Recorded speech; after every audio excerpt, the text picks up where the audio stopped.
Hello, this is Mesh from Downtime Distractions with a first look review of Neon Drive. Now with our first look reviews, please check the description below for specific detail on the difference between our full reviews versus our first look reviews. So what is Neon Drive? Well, you might assume from the videos and screenshots you've seen on Steam that it's a racing game. It is not. It's an 80s inspired arcade rhythm game. A couple of games in a similar genre would be Switch Galaxy Ultra, so that's on Steam. It was also on the PlayStation. And I want to say Guitar Heroes as well. It's a similar genre, similar kind of style and input that you're going to be doing. So I've had a few 80s retro games to review as of late. It's been really nice to play these titles. A lot of nostalgia for me, so it's been really nice. Now, I just want to address this first before we get into the game. Anyone who gets to this point and immediately wants to comment saying this is just a rip-off of Outdrive or Power Drive 2000. I would agree visually it's got a similar aesthetic, but these games are a different genre. Outdrive and Power Drive are arcade driving games, and as I said, this one is a rhythm game.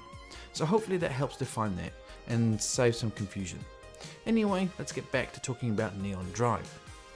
So this is developed and published by Frauler. I hope I've said that right.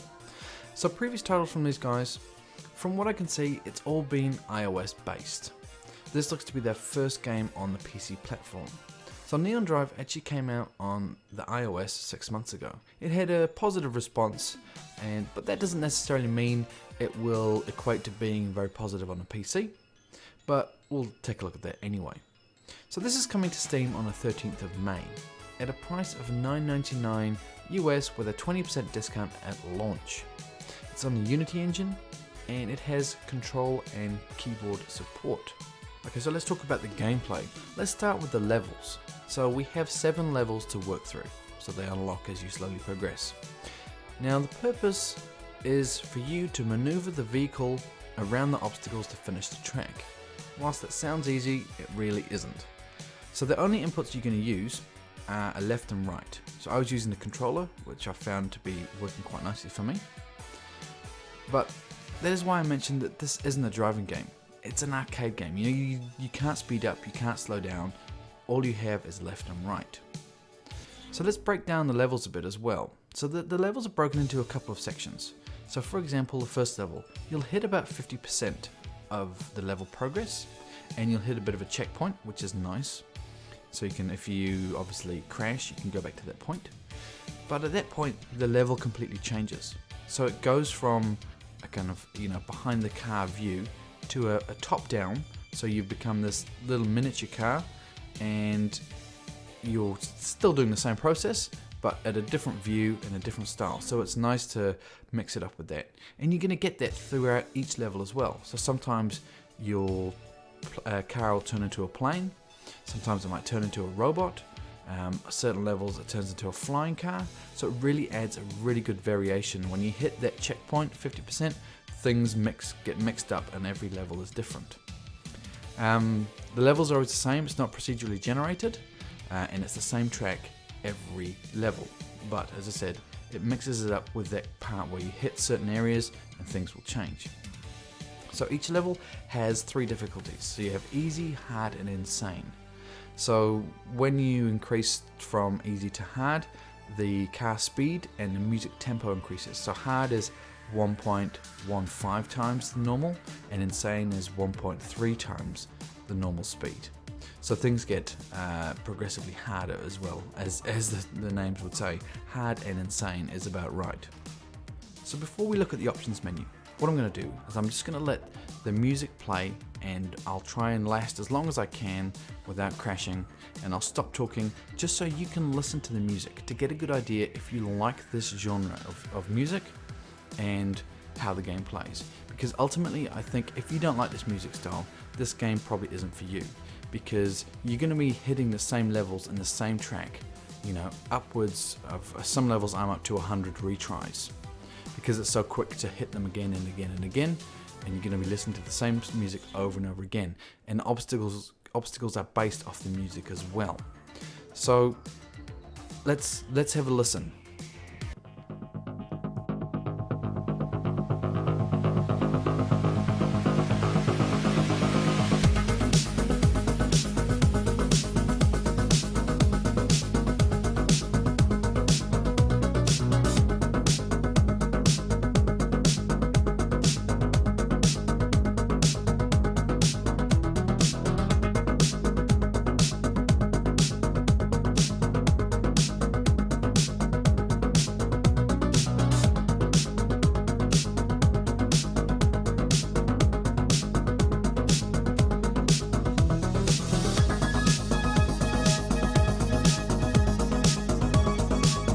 Alrighty, so here we are in the start menu. So what we have, you choose your levels with arcade mode.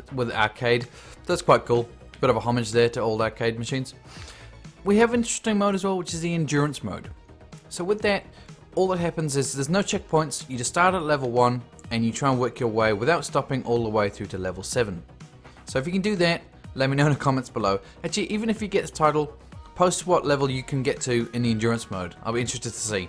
And if I'll give you competition as well, see who can get the furthest. Interesting to see how we get. So settings menu. So we have, in a general, we have resolution, full screen on or off. We have a nice amount of languages.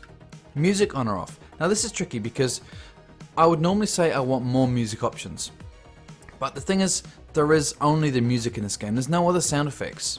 So for me, that's acceptable. I would like to have a music slider in there, so to control the volume of the music. But being that this is the only music source in the game, you could control it by how you control your headphones or your speakers anyway. So not really a big deal, but it would be nice to have a volume controller in there. We also have turn off checkpoints and classic slide car movement, which I believe is probably an iOS thing, so like an old different animation. So I'd prefer the one it's currently set at, so it's not that one.